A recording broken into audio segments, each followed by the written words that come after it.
জায়গা কে, কে চিনতে পেরেছো? ঠিক আছে, আমি বলে দেব। ভিডিওটা পুরো দেখো তারপর।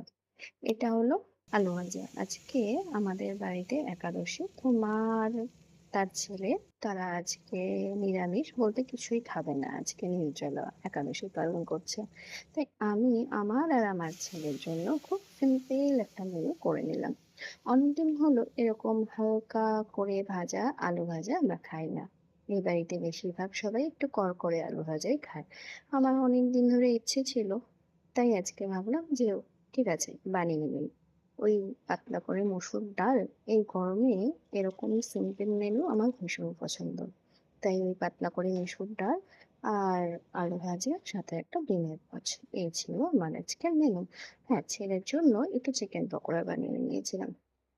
তাড়াতাড়ি করে রান্নাটা করে একটা স্নান করে আমি খেয়ে নিলাম। একটু বেরোতে হতো। আমার না সেদিন বলেছিলাম না শরীর মন কোনোটাই ভালো নেই। তো হয়েছে কি, স্পন্ডিলাইসিস ধরেছে। তো ফিজিওথেরাপি করতে যেতে হবে।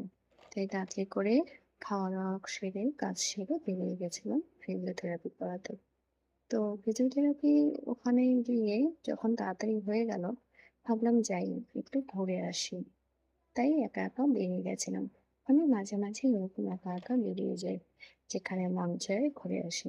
জলপাইগুড়িতে বেরিয়ে আসার পর থেকে আমি ভীষণ একাই থাকতাম, মানে খুব একটা কোথাও বেরোতাম না।